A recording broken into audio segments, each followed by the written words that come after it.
Hey everyone, Egman here with another Ultimate Box Vegeta deck profile. This will probably be my last one for a while. I know I've been he's been like half of them, but he's really fun. I really like him, and I really feel like this is a good solid build that I've built with him. And for the meta that we're going into, and before the new cards come out, this is probably the best build I can think of. So it is Energy Lock, and it's a blue yellow variant of it. I took this to locals last night too, and I went 3-1. The one loss was to SS3 Mono Blue, and it was definitely a winnable matchup.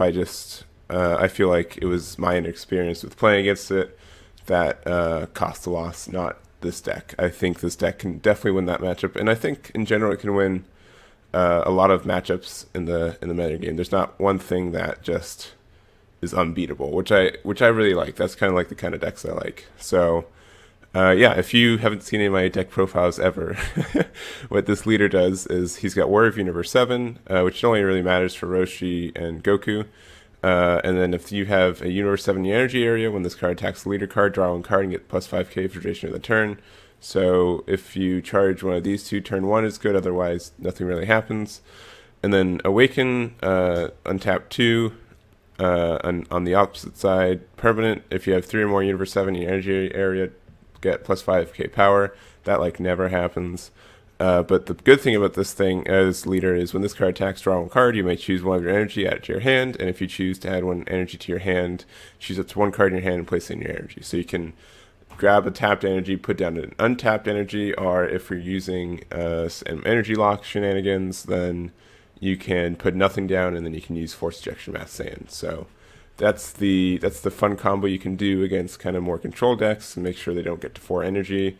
Otherwise, if you're playing something more storm based, you can still live and have some aggressive push of your own. So we are running the Bardock Goten engine. I tried for a really long time not to play this combo, but I've kind of conceded to doing it, mostly because Vegeta needs to be awakened on turn 3, and Bardock's like the best thing to do that with right now, just because you can swap into itself and then or swap into nothing and then play him again, and it's just really good. If you're playing against the SS3 blue control, they won't attack you, and so you can't awaken, and then they get to 4 energy and you lose. So that is why that Goten's just super powerful, and that's all you have to say. You have Adoptive Father Son Gohan also, if you need to get some late game swapping without having to take your life. For Master Roshi, he's one of the best cards in the game with so much synergy. He's in Gate, he's yellow, he's Universe 7, so that's good. And then Bardock Will of Iron, he's more of a win condition than just because he's double strike. There's not as much double strike in this deck as I should probably have, but he's a good way to finish the game, just because you can use Bardock and then evolve into him, and then 20k double strike is really powerful. So there's that. Extra cards for yellow, we have 3 Successor of Hope, 3 Plant Vegeta, and 3 Nimbus. I think this is like the right number. Successor of Hope doesn't get too much in the deck. There's 6 targets, so 3 of these, because you can get half of them. Plant Vegeta is really good for getting Goten in a post-flute nerf flute limiting meta. Goten's actually way more valuable than anything else, because you can't flute it back to your hand, and so a lot of times you only have like one Goten, and so it's a lot harder to recycle him, so Plant Vegeta becomes necessary. And 3 Flying Nimbus. This is kind of a conservative number. If there's one more on the side, I don't have the side really lined out, but I have a more general idea. My locals are best of 1, so sides aren't as important to me right now. But once again, best in the game. If you're playing against control, you can side it out. If you're playing against aggro, you can side one in. So that's the idea for that. On to blue, we have 2 ready to fight Son Goku. You should almost never actually play this card, because there's only 9 targets in the deck, including itself. If you really need to find that super combo, you can do it. Otherwise, you just want to charge the energy for Vegeta. It helps the blue curve. Since we want to, usually the energy is you charge a yellow, you charge a blue, and then you charge another yellow. So he just kind of helps with that. We have 2 Group Leader Peel Off. This card's like one of my favorite little techs for this deck. Since we have so much energy floating, since we have an untapped leader, since we have untapped cards, and since we have the additional untap from Vegeta. Having one blue open isn't terrible to do, and then also just people aren't really just, thinking this can be a thing. If they're playing a Bardock and they attack with it and they don't see like a green energy, like, oh, okay, there's no way they can full power energy me.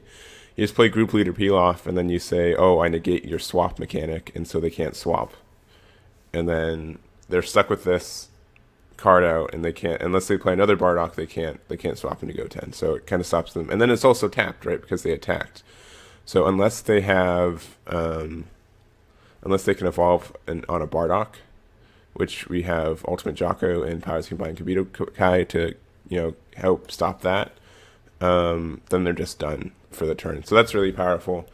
You also have 4 Unyielding Spirit Trunks because it's just a really good card.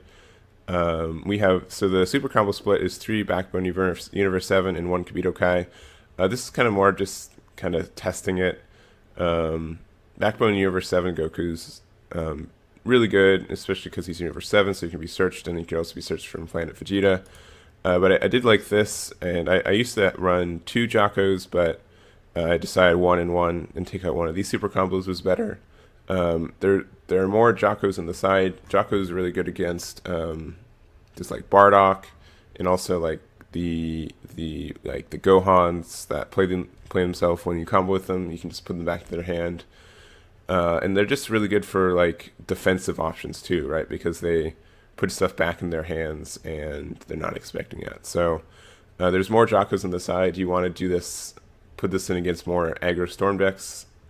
But yeah, he's fun to play around with. Extra cards, we have 1 Flute because it's still a broken card, even at 1, and then we also have 4 Senzu Bean because this is a broken card and it's at 4. Yeah, it's really good offensively and defensively. If you think they're going to attack a lot, you play it on defense, and then they have to combo up higher. If you don't think they're going to be offensive, you can use it to aggressively untap your energy. So, and we have our 6 Overwhelm cards. We have 3 Force Ejection Mass Saiyan. This is really good for energy lock. If you aren't able to do an energy lock, it doesn't really matter. It's still either just a 5k combo or a 1 mana or 1 energy 15k card you can take out.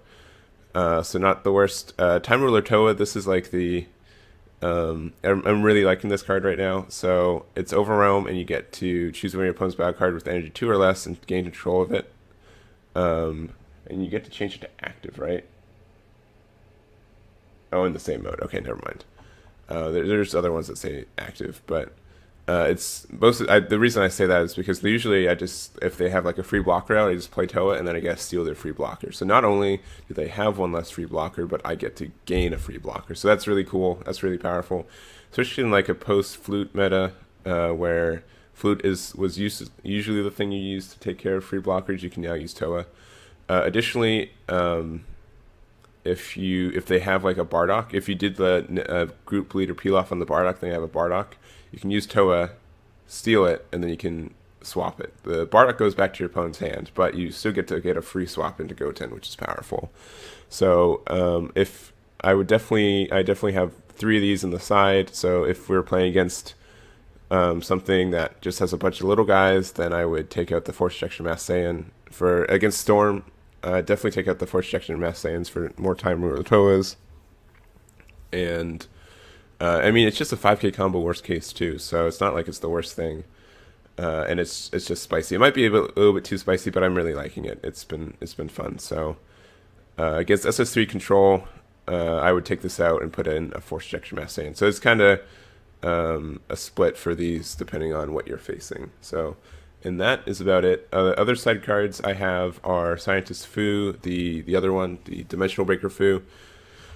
He's really good for clearing stuff on the board if you need it to happen, and another Nimbus, as I've said, and I think that's about it. I think I have a couple more Jockos. Let's see, 1, 3, 4, 6, 9. So I've got a little bit more room. I haven't thought out the sideboard as much, but those are just some suggestions. You can run, I guess you have space for Cronoa, which is important, and then, yeah, you can figure out the rest. So this is my build. I'm really happy with it. It seems really consistent and it's really powerful. Oh, Champas. Put Champas on the side. Definitely do that. If you're playing against a deck that you need to just double strike for win, Champa is needed. I can't believe I forgot that. So definitely make sure Champa's in your side deck. So, all right. On that note, thank you guys so much for watching. Let me know what you guys think of this deck, and I will catch you guys next time.